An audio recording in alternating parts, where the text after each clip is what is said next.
Hey guys, what's up? It's Hades here and welcome back to another video.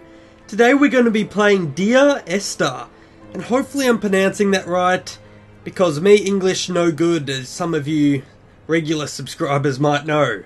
But this is basically an indie game and it's meant to be a thriller, so hopefully I get thrilled by this game. Let's go ahead and click start here. And I haven't played it yet, so we're going to have to jump straight into the lighthouse, it looks like. BAM! Yeah, I want to play this chapter. Throw it at me, bro. Give me any loading screen you want. You won't wait me out. I'm here for the long haul. The gulls do not land here anymore. I've noticed that this year they seem to shun the place. Maybe it's the depletion of the fishing stock driving them away. Perhaps it's me. When he first landed here, Donnelly wrote that the herds were sickly, and their shepherds the lowest of the miserable classes that populate these Hebridean islands. 300 years later, even they have departed. 300 years? Well, no shit. Who would want to stay here for 300 years? Doesn't look... And if there was no fish or gulls? What are gulls? They're seagulls, I guess? I don't understand why you'd want to stay here if everything was dead. But sure, whatever, narrator guy, your voice sounded pretty cool. You'd be a good YouTuber, by the way. Whoever just said that. You should sign up to YouTube, I'd subscribe to you. Interesting. The flashlight came out automatically. Oh shit! No, alright, let's do a little exploring down here. Oh, we can hold left click to zoom in. Very good, very good. So I've got left click as the only button. Yep. Alright. So it looks like left click's the only button I know how to use so far. That spells Hades in a language, probably Chinese, I'm guessing. H-A-Y-D-Z-Z. See? Hades. Now, this is looking a lot better than I thought. This is a really cheap indie game, guys. And what the fuck? What?!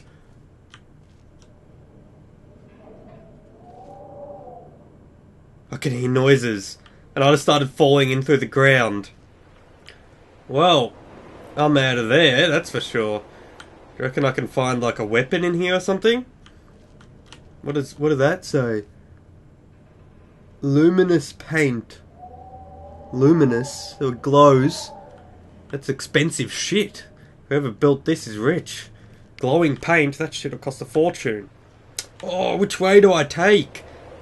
The low road or the high road? Obviously, we're going to the lighthouse, I think. Was the name of the chap? That is the lighthouse, alright. Don't listen to me, I've never played this game before. I have no idea what's happening. Let's go up, though, because everyone wants to move up in life, so why not?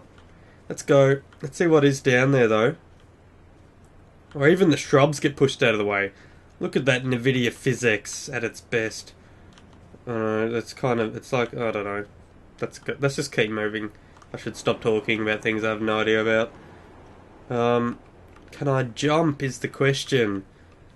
No, it does not look like I can jump.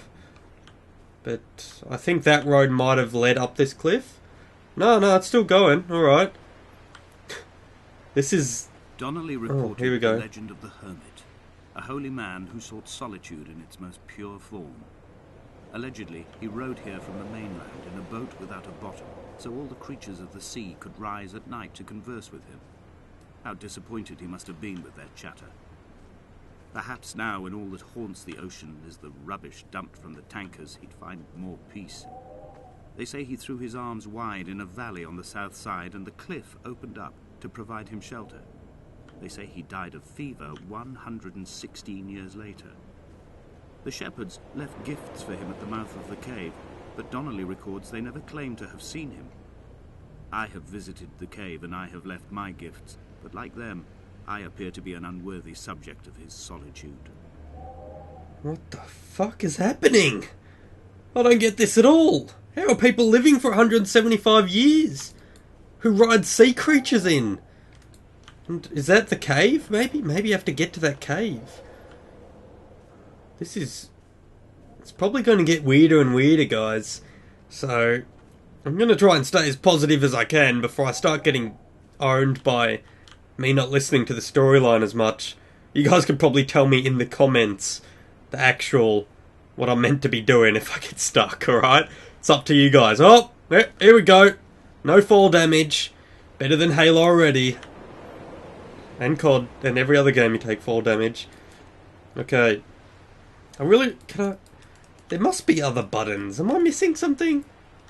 Alright guys, so you may be wondering why I cut back to the main menu. But there is a very good reason for that. Because I actually played through this whole game recording every step of the way. And it took me about 50 to 60 minutes to complete the whole game. But I was falling asleep through it, guys. And you know me, I like the exciting games, the full of action, the interactive type games. And this didn't really offer anything to me. So, I'm going to finish up my review with a quick statement and a couple of pros and cons of the game, so you guys can decide for yourself if you want to buy it and if you want to play through it yourself. Because I kind of thought in my head after I finished it, for those of you who just like watching like exciting games, you probably wouldn't want to watch it. And for those of you who actually like playing through these games and experiencing the surroundings and things like that, you probably wouldn't want me to ruin the ending for you. So I thought this was the best for both worlds. And I guess my final review of the game is, I would not suggest buying it at all. For the following reasons. The first reason, it is extremely long walking distances around this island. And there's no way to sprint. There is no way to interact with anything at all. And never in this game do you press any button except W to walk forward. Even the flashlight automatically turns on when you go into the dark, so it's kind of a bit of an adventure in your head type of game. But in saying that, I can see how some people would enjoy this game. It did have a good feel to it. It did definitely have a good soundtrack. The only thing that kept me interested long enough to even finish the game was the soundtrack in the background. Because that's literally the only pro I can think of. The sound was good.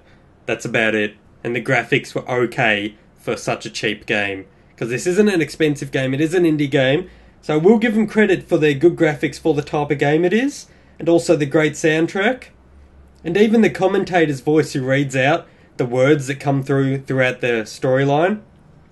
To me, the storyline only made sense right at the very end. And right at the very end I'm like, oh, that's what I've been doing for the last hour type of thing.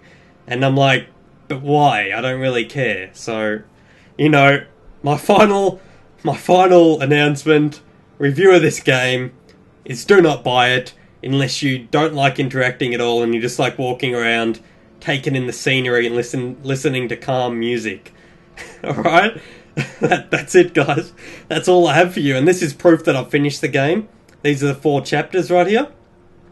The caves, boringest. The beacon, probably the best. The start, you saw the very start. And to be honest, I was making it fun in my head. There wasn't actually anything fun happening. But it was alright. I entertained myself throughout the whole thing. So it is an alright buy if you guys want to buy this game.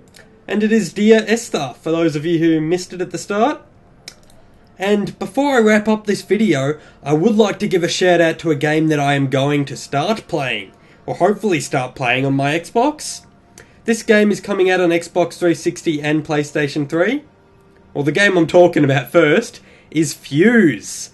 So it'll have a trailer in the description, which you guys can all go and click and check it out for yourselves to see if you'll like the game.